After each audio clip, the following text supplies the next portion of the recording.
way for generations.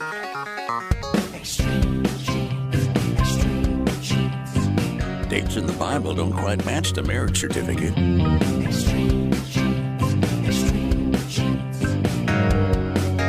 Uh-oh.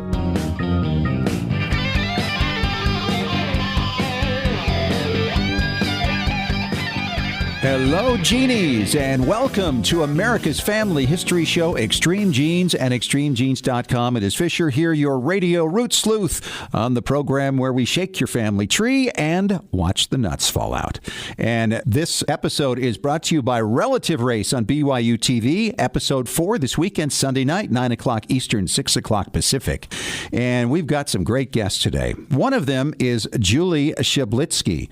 And Julie is a researcher. She digs down in the dirt, and she's come up with a way to get DNA from clay tobacco pipes that go way back. And it's a fascinating conversation we're going to have with her about what she has learned from some of the people who used these pipes centuries ago. That's coming up in about 9 or 10 minutes. Later in the show, we're going to talk to Maria from Team Red on BYU TV's Relative Race. Wow, what an experience she had last weekend. And we're going to tell you a little about what her experience has been like on the show. And just a reminder, if you haven't signed up for our weekly Genie newsletter yet, you can do so on our website, ExtremeGenes.com, and also through our Facebook page. But right now, it is time to talk to my good friend, Lisa Louise Cooke. She is a pioneer podcaster with her Genealogy Gems podcast, and she's filling in for David this week, who's off on the road. And Lisa, I'm thrilled that you agreed to come on and do this with us. Hey, Fisher, it's great to be here. I don't have quite as low a voice as David, but I'll try. You don't need one. Don't worry about that. We're doing our family Histoire news, and I think the one thing we want to start with here is a story out of Harvard where a woman is actually suing the university because they took photographs of a slave and his daughter, I believe it was, back in 1850. It had a lot to do with racial science at the time, and it was an ugly situation. And it happens to be that these are ancestors of this particular woman. And so she's saying, look, these should be our family pictures, and we also have damages coming to us because of what happened to our ancestors. So it's going to be an interesting case moving forward. Well, it really is, because as you can imagine, when you look at a family tree, there are probably many, many descendants of these people. And it really opens up a whole other set of questions when it gets into, in a sense, who owns family history, who owns photographs. Right. Yeah, you got legal questions, ethical questions, moral questions. And certainly this case, I mean, a $10 million case is going to get a lot of attention, especially with an institution such as Harvard. Oh, absolutely. And, you know, Harvard isn't the only Ivy League school who had their paths cross with slavery, certainly Brown University and others. So it really brings up a whole other set of questions. And certainly the dollar figure that she has on the case is going to bring a lot of attention. Absolutely. So I have a bit of news for you, Fisher, that I came across this last week. It's really a reminder that as family historians, we definitely need to take charge of our genealogical data. Now, do you remember MySpace? Yeah. Were you ever on MySpace? My kids were on it. I wasn't. I might have had an account. I mean, it's a long time ago. Aren't we talking about 12, 13, 14 years ago at this point? Oh, yeah. It seems like ancient history, doesn't it? Yeah, it really does. I mean, they were the thing. Yeah, they were the social media platform, certainly before Facebook. They weren't just the biggest social media website. They were the number one website on the web in terms of traffic. So that's how big they are. And, of course, this is before kind of Facebook took over the world. But last week, Mashable.com, they reported that MySpace lost millions of songs, photographs, videos that their users had uploaded. This was all the uploads prior to 2015. So they lost all of this data during a data migration, and they say publicly that they don't think there's any chance of recovery. Wow. Wow. So, and you think about the sites we're relying on right now to maintain our stuff. What might happen 5 years from now, 10 or 20? It is a frightening reminder. You're right. It's kind of a painful reminder that we really can't put all of our genealogy eggs in one basket, right? We've got to think about what we're going to have on our own computer, what we're going to have on websites, and maybe what we even have in cloud backup and archival storage. exactly. I'm kind of a tech geek. You know that. Yes. I love these tech stories. You're the best. I really can see, you can see the application and how technology is intersecting with our lives. Well, the 9 to 5 Google blog just reported that according to a study, this was done by What's New in Publishing, YouTube.com, which of course is owned by Google, their content accounts for 37% of global downstream mobile web traffic. Wow. This is huge. Yeah. I mean, when you think of the number of websites out there, that 37% of traffic is going to and from YouTube, that's huge. And that brings up a question. Do you use YouTube for family history? I mean, do you get on there very often and check out genealogy?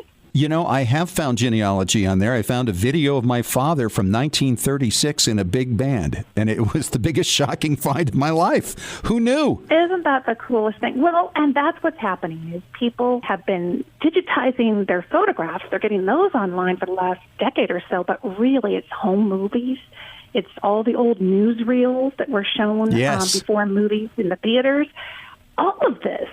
I actually found an interview from around 1928 with a 100-year-old woman, and then I tracked down a descendant and sent them the link, and they couldn't believe it. They were just shocked. There's a lot of stuff out there. You're right. Oh, that's fantastic. So, Lisa Louise, I want to catch up, though, with you on what's going on with Genealogy Gems. What's the latest? Well, we are going as strong as ever, busy both putting out the podcast, the free show, which we have an app. I don't know if you were aware of that. We have a Genealogy Gems app in your app store, and really, it was the smartphone that made podcasting so easy to access these days. So we've been reaching lots of people that way. I'm still very busy over at the YouTube channel. And the other thing is I travel. So there's a lot of traveling. And yeah. Makes a big difference, doesn't it?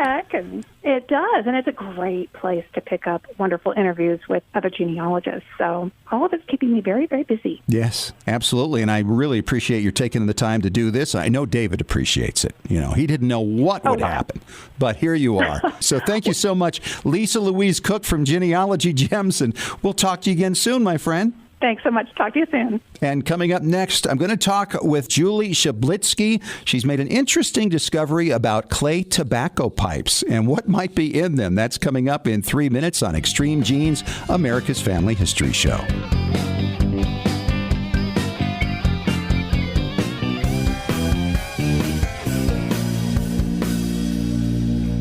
Roots Tech 2019 may be over, but the Family History Fun doesn't have to end. Visit rootstech.org to view recorded content from the event. Rewatch the inspiring keynote addresses from celebrity speakers Patricia Heaton, Saru Briley, and Jake Shimabukuro. A number of classes are also available to view for free from popular genealogists such as Miko Cleland, Diane Southard, and Valerie Elkins. Want access to even more content from Roots Tech? Purchase the virtual pass and get access to 18 recorded conference sessions. Watch playbacks from any device from the comfort of your own home. Enjoy exclusive content from popular presenters like Kenyatta Berry, D. Joshua Taylor, and Lisa Louise Cooke. Purchase your all-access virtual pass at rootstech.org for only $129. Roots Tech 2019 may be over, but it lives on through the Roots Tech Virtual Pass. Download yours today. Visit rootstech.org to learn more.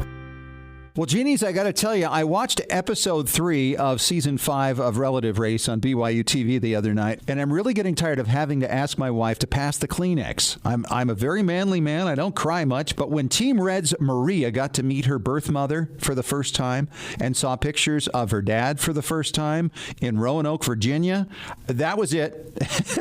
And there were some other great moments, of course, throughout the show as well, and a unique challenge called Smell and Tell, where they had to actually identify 10 items from smell and feeling it with their faces. I mean, it's entertaining, it's emotional, it's exciting, and of course, there's a $50,000 grand prize at the back end of this series. So make sure you catch up if you haven't already by streaming on BYUtv.org or downloading the BYU TV app. Needless to say, for all the emotion, there's still a lot of competition going on. See what happens coming up on Episode 4 this Sunday night at 9 o'clock Eastern, 6 o'clock Pacific on BYU TV. Legacy Tree Genealogists is a proud sponsor of Extreme Genes. Based in Salt Lake City, Utah, near the world's largest family history library, we've worked with genealogists all over the globe since 2004 to track down records, find your ancestors, and the stories that bring your legacy to life. We also analyze DNA test results, help you join lineage societies, and find missing cousins. Legacy Tree is the recommended research partner of MyHeritage.com and is the world's highest client-rated genealogy firm. Call us toll-free at 1-800-818-1476 or register online to get a free estimate. Right now, you can save up to $100 on professional genealogy research. But hurry, this offer expires at the end of the month. Even experienced researchers can benefit from our proven and experienced staff of specialists who can bring new approaches to old problems. Learn from our free genealogy tips on our blog at legacytree.com/blog. Legacy Tree Genealogists. We do the research. You enjoy the discoveries.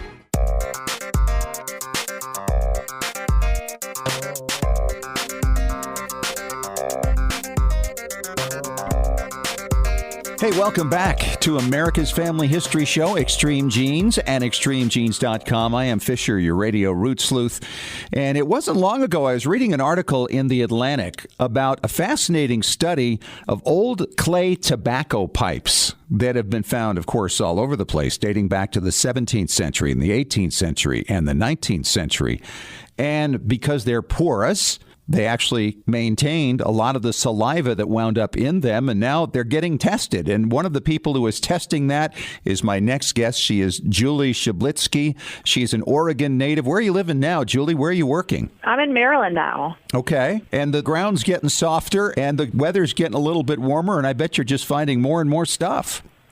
Yeah, well, usually we're in the lab working hard during the winter and the cold months, and then once it stops raining in May, you see us blossoming out of our labs and into the field. You mentioned in the story in The Atlantic about these clay pipes, and you actually wound up on a former slave plantation. Tell us about that experience. Yeah, it was interesting. We were trying to look at the different archaeology and historic sites along General's Highway, just outside of Annapolis in Anne Arundel County, Maryland. And when we're looking there, we noticed that there was a large 18th century building, a manor house, that is where Francis Scott Key's great-grandparents had lived and built that place.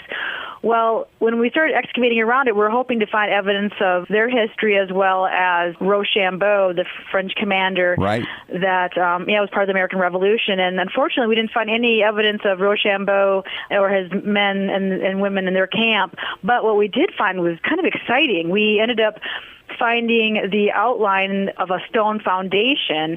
And at first, a 32-foot by 32-foot stone foundation was interesting. We didn't know if it was part of the larger plantation, like one of the planters' families, did they live there? It seemed very robust. It wasn't your typical slave cabin you'd think of when you think of the 18th and 19th century. And so we did some research and found that, lo and behold, this measurement of this stone foundation was actually part of an old slave quarter that was built sometime in the late 18th century, and then during Emancipation 1864 here in Maryland, it was abandoned. So I knew that there was the potential for not only finding artifacts associated with people who were enslaved on this plantation, but that there would also be the potential to find objects that would have been exposed to bodily fluids that in turn have DNA. Wow. And so you found these clay pipes, and I know that they're all over the place, aren't they? I have a friend of mine who was in London last year, and he mentioned going down to the Thames, and I guess they're just constantly washing up on the shore there. I mean, these things were so common in previous centuries, and I guess they were here too. Yeah, I mean, even think of cigarette butts today on the beach. I mean, they're everywhere. People love their smokes, and they love their smoking their tobacco pipes 200 years ago. And so back then, it was a little bit different because you would have a pipe. It was made out of clay. They were mass-produced, and everyone would partake. It was the kind of the thing to do.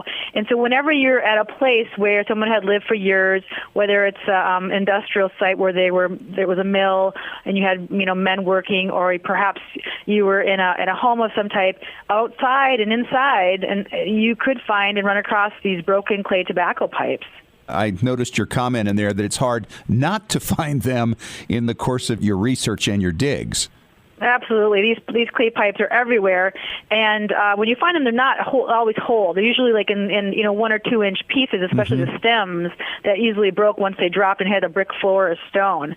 So those you do find quite often, and if you're digging on a site and you find one, it's exciting, but it's not uncommon whatsoever. Sure. Is it usually in the stem that the DNA is located, or the saliva was kept in that porous material? That's right. And since we only find 1 or 2 inch segments at a time, what we want to try and look at is we look to see if we have the piece that went to someone's mouth. Not all the time, but sometimes the end of that pipe stem will be narrow, and sometimes, if you look closely, you can see where teeth marks are kind of grooved around the actual stem itself. So when you look closely, you can see where someone had held it in the mouth. It might be smooth. It might have indentions around it. And the one that we found DNA on absolutely had this indentation in it.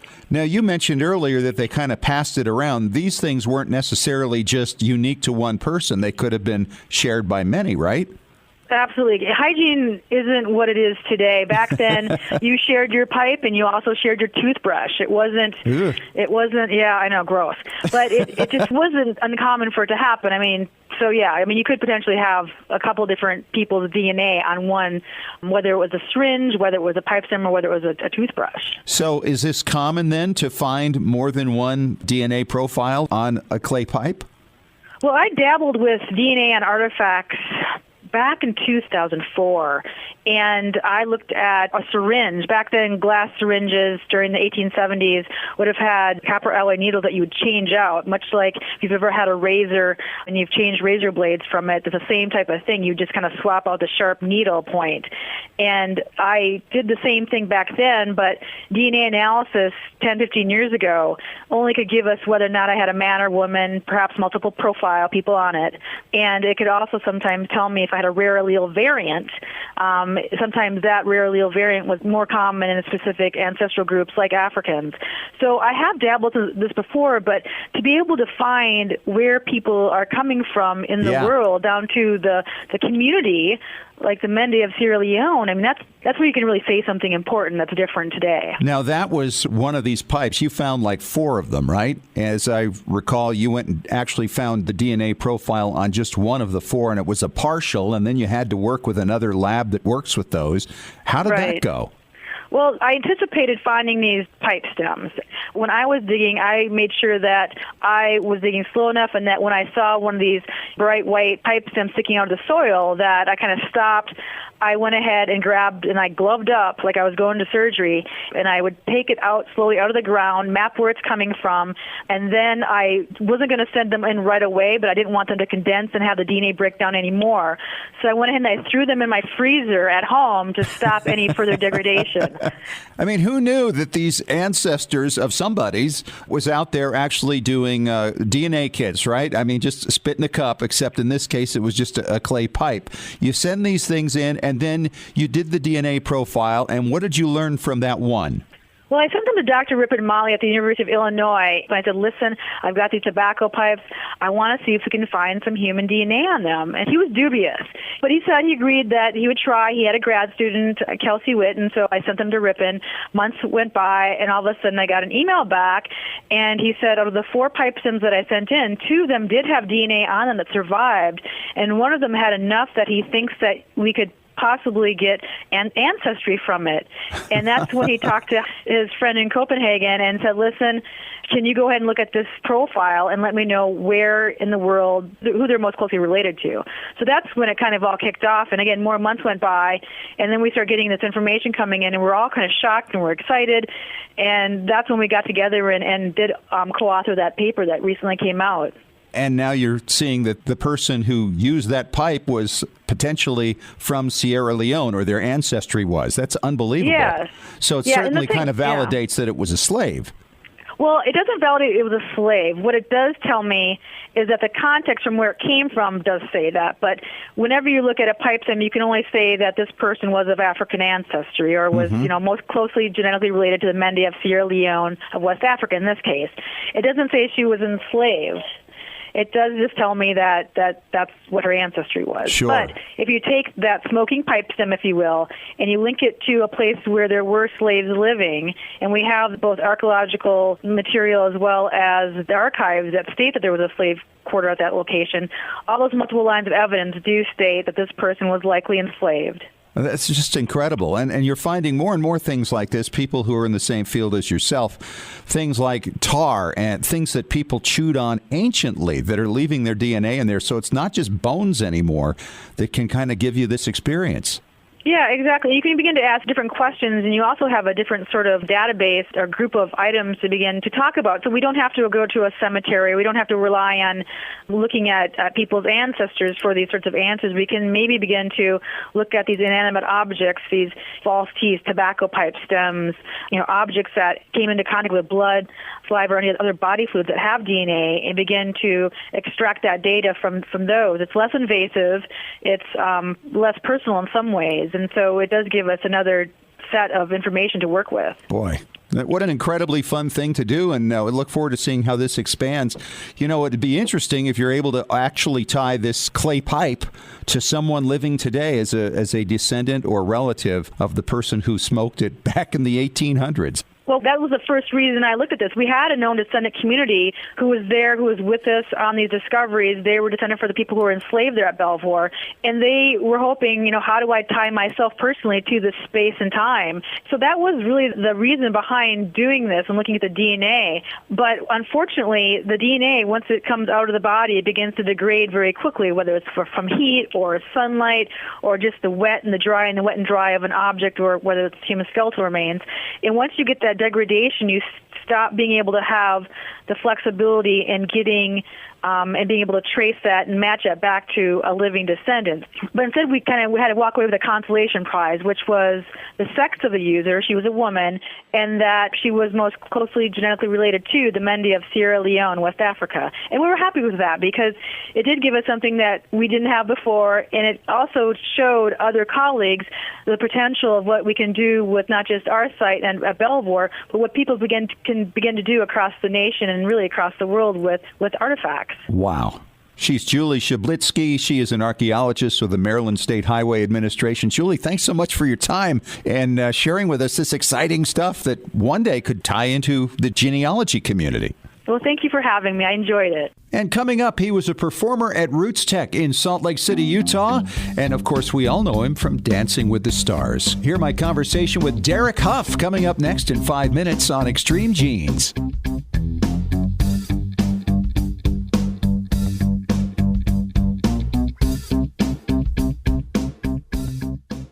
Looking for an easy way to show off your family history and share it with your family? Family Chart Masters offers beautiful custom pedigree art pieces and inexpensive family reunion draft charts in any design or size that fits your needs. With a free consultation at FamilyChartMasters.com, you can get started creating a new family masterpiece. Family Chart Masters has over 11 years of experience in creating and printing family charts. They can print any style of genealogy chart from any genealogy file and can create exactly what you're looking for. You'll work with a specialized and talented consultant whose goal is to make you happy. Decorative charts make fantastic gifts for all occasions. And with Family Chart Masters' option of ordering duplicate charts at half price along with your original purchase at full price, you can afford to give a family heirloom to each member of your family.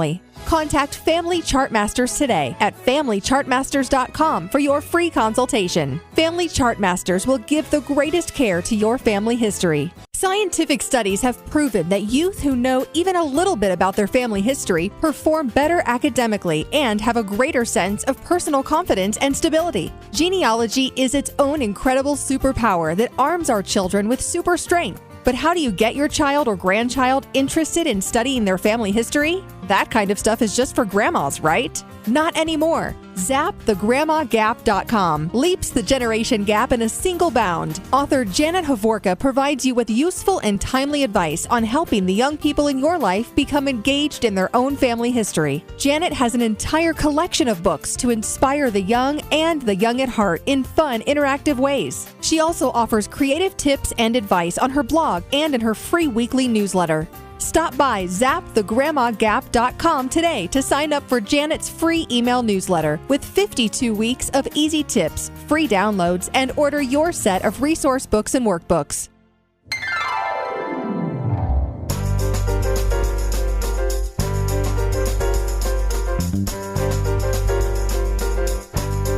And welcome back to America's Family History Show, Extreme Genes and ExtremeGenes.com. It is Fisher here, your radio root sleuth, and this segment is brought to you by Legacy Tree Genealogists. And of course, at the end of February and in early March, we had 4 incredible days at Roots Tech. It is the world's largest family history conference, and it was packed. 27,000 people over those 4 days came to visit at the Salt Palace and hear great speakers like Patricia Heaton, who we had on the show recently, and my next guest, who we have all come to know from Dancing with the Stars. And it was quite a kick to sit down and visit with Derek Hough. And you may wonder, why was Derek Hough there talking about family? Well, here's the gist of it. Look who I've got next to me here.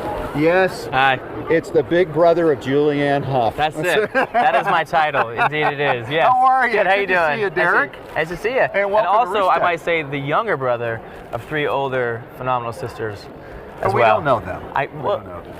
I'm the only boy, 4 girls.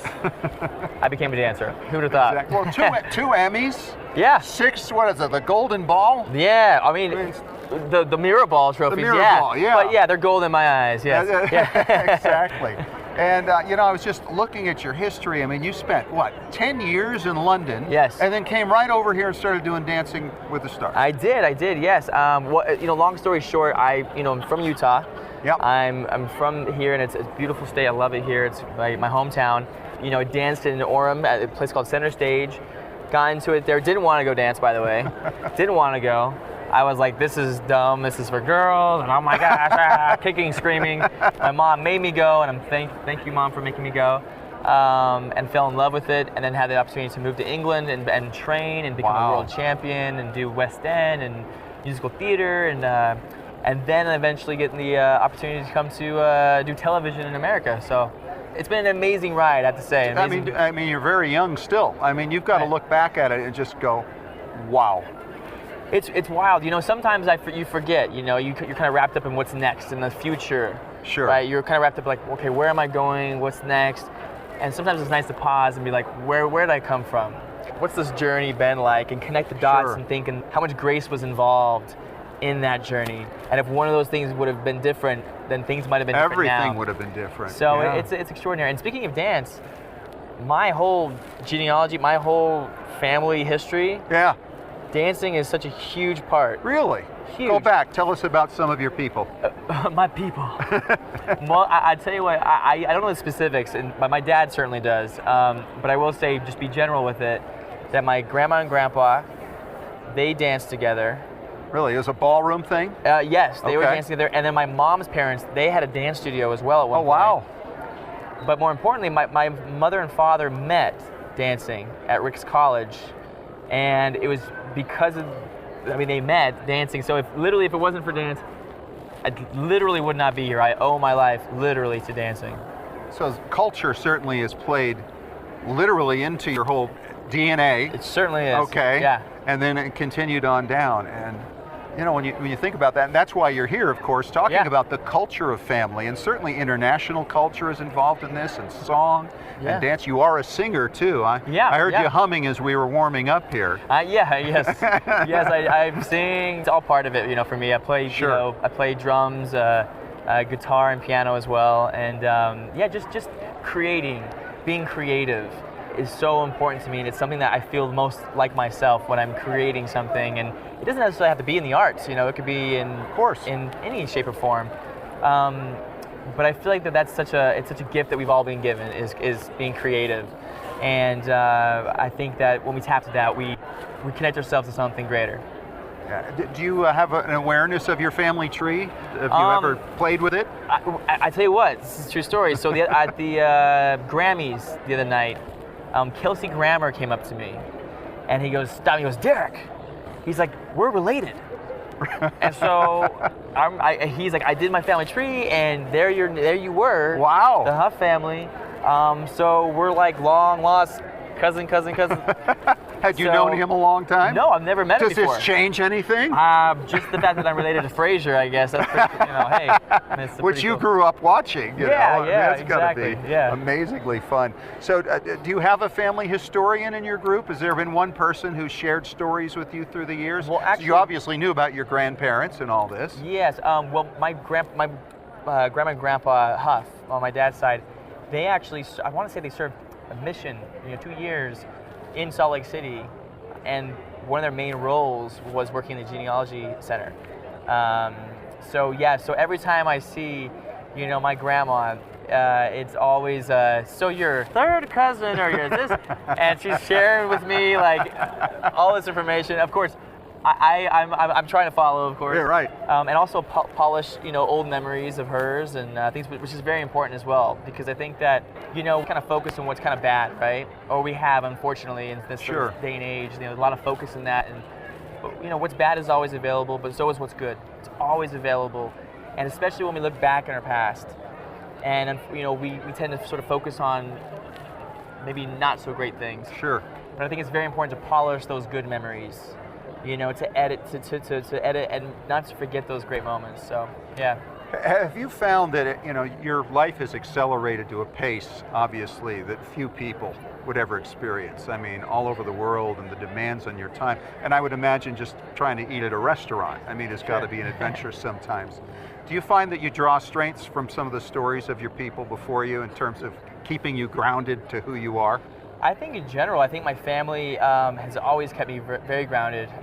Dancing with when I think back, people ask me, like, when did I start dancing? Yeah. And it was always in the living room with my family. And I have old home videos, and I'm always moving around, and it connected us so much as a family. And, when I come back, when I visit my dad, or I come back to Utah and I go, home for Christmas, it is a time for me that grounds me very, very much.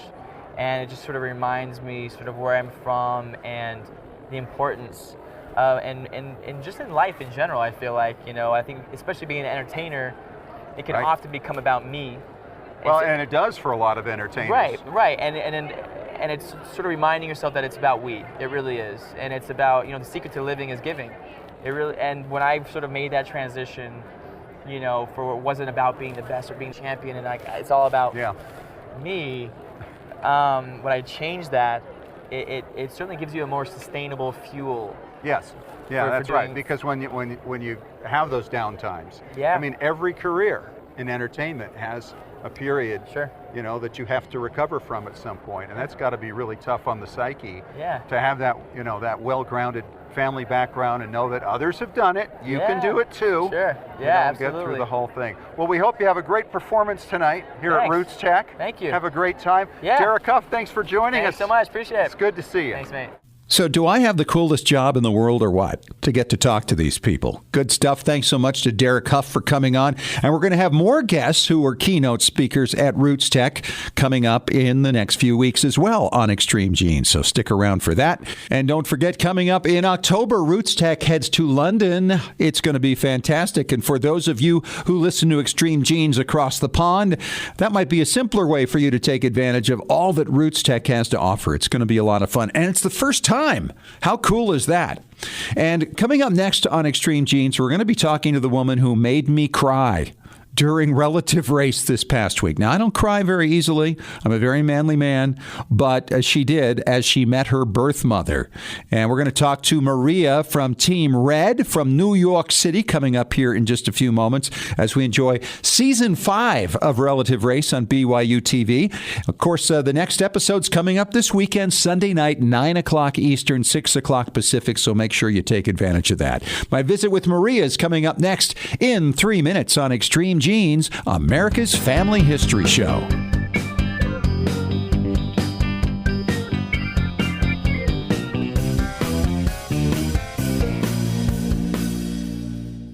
Legacy Tree Genealogists is a proud sponsor of Extreme Genes. Based in Salt Lake City, Utah, near the world's largest family history library, we've worked with genealogists all over the globe since 2004 to track down records, find your ancestors, and the stories that bring your legacy to life. We also analyze DNA test results, help you join lineage societies, and find missing cousins. Legacy Tree is the recommended research partner of MyHeritage.com and is the world's highest client-rated genealogy firm. Call us toll-free at 1-800-818-1476 or register online to get a free estimate. Right now, you can save up to $100 on professional genealogy research. But hurry, this offer expires at the end of the month. Even experienced researchers can benefit from our proven and experienced staff of specialists who can bring new approaches to old problems. Learn from our free genealogy tips on our blog at legacytree.com/blog. Legacy Tree Genealogists. We do the research. You enjoy the discoveries.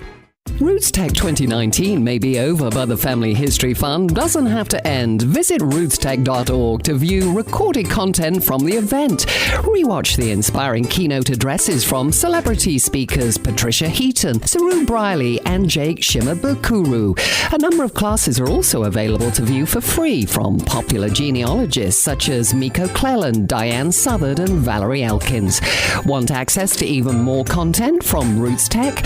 Purchase the virtual pass and get access to 18 recorded conference sessions. Watch playbacks from any device from the comfort of your own home.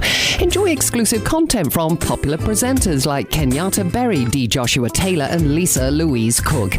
Purchase your all-access virtual pass at rootstech.org for only $129. Roots Tech 2019 may be over, but it lives on through the Roots Tech Virtual Pass. Download yours today. Visit rootstech.org to learn more.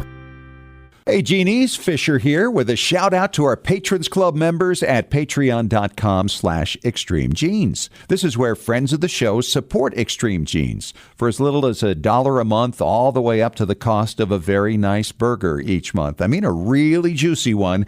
You can support the show and enjoy various special Patrons Club member benefits, such as acknowledgement on extremegenes.com, special bonus podcasts from expert guests like Maureen Taylor, the photo detective, CC Moore, your genetic genealogist, great storytellers and experts on record sets from all over the world. We even offer expert advice on specific questions challenging your research. So go to patreon.com/extremegenes and get signed up. We love sharing your genealogical journey with you on our Extreme Genes Patrons Club. After all, what would you rather have? Inspiring and informative content or another greasy burger? The choice is yours. And thanks for supporting Extreme Genes.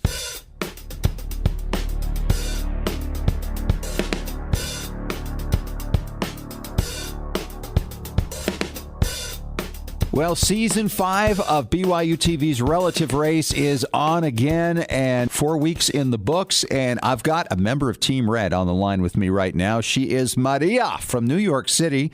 And Maria, you are adopted. You've got an adopted sister, Liz, who is your traveling companion in this great adventure on Relative Race Sunday nights at 9 Eastern, 6 o'clock Pacific. How's the experience going so far? Oh, my goodness. It is one of the most amazing experiences.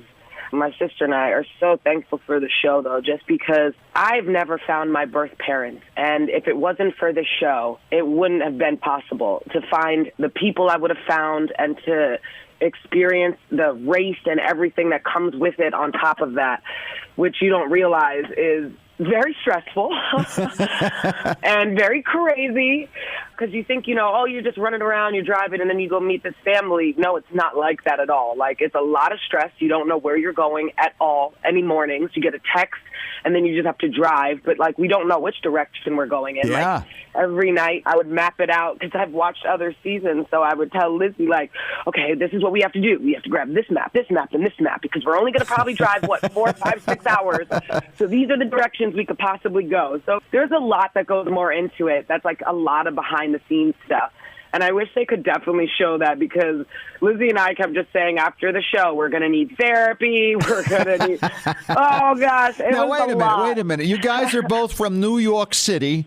So having driven there many, many times, I know that you like to put your pedal to the metal, and you're not allowed to do that in the show, or you can actually be removed from the show. That must have been just about impossible for you. That was pretty impossible, especially because I might have a slight case of road rage. So, when you're in a rush and you're going somewhere, but then you don't know where you're going at the same time, it's hard to rush and, get somewhere when you don't know what you're doing, where you're going. You don't want to miss a turn. In the first few episodes of the show, what would you say was your most emotional moment?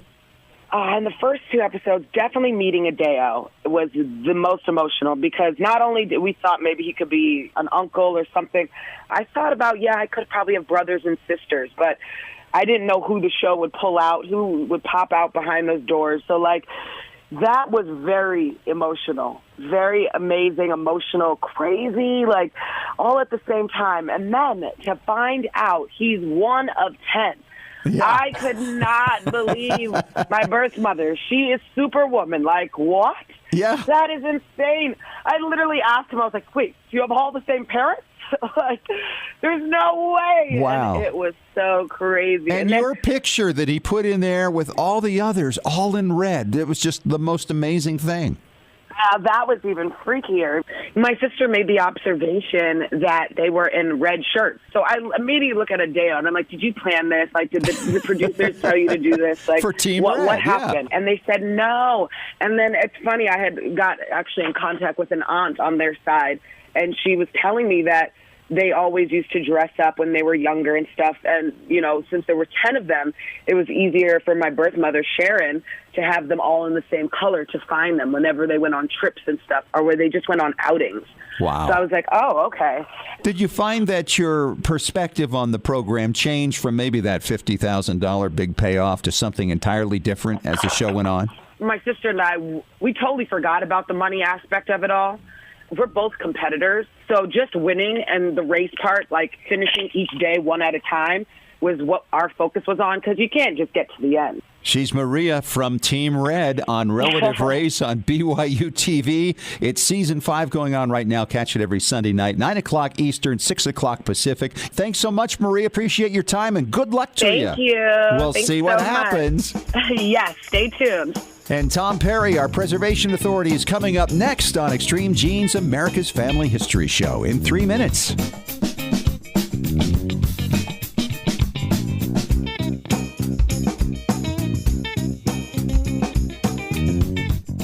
Looking for an easy way to show off your family history and share it with your family? Family Chartmasters offers beautiful custom pedigree art pieces and inexpensive family reunion draft charts in any design or size that fits your needs. With a free consultation at FamilyChartmasters.com, you can get started creating a new family masterpiece. Family Chartmasters has over 11 years of experience in creating and printing family charts. They can print any style of genealogy chart from any genealogy file and can create exactly what you're looking for. You'll work with a specialized and talented consultant whose goal is to make you happy. Decorative charts make fantastic gifts for all occasions. And with Family Chartmasters' option of ordering duplicate charts at half price along with your original purchase at full price, you can afford to give a family heirloom to each member of your family. Contact Family Chartmasters today at FamilyChartmasters.com for your free consultation. Family Chartmasters will give the greatest care to your family history. When was the last time you heard your grandmother's voice or saw your family enjoying life back in the 1950s or 60s? If the reason is you haven't known what to do with your old recordings, videos, and films, here's your answer. The Multimedia Center in Salt Lake City. We brought in a video project to the Multimedia Center, and overnight they duplicated it to DVD so we could meet our deadline. The Multimedia Center, 2870 East, 3300 South, Salt Lake City. Open Monday through Friday, 10 to 6. Call 801-483-1717 or go to transferduplication.com. Genies, it's Fisher with exciting news. The Weekly Genie, the official newsletter of Extreme Genes, is here. It's your Monday morning briefing on what's happening in the world of genealogy and family history and on Extreme Genes. Get all the details of jaw-dropping stories of discovery and keep up with the latest techniques in family family history research. Get to know more about your favorite Extreme Genes personalities, and it's free. Sign up for the Weekly Genie now at extremegenes.com or the Extreme Genes Facebook page. And when you do, you'll receive David Allen Lambert's Top 10 Tips for Beginning Genealogists from the Chief Genealogist of the New England Historic Genealogical Society. Sign up today for the Weekly Genie.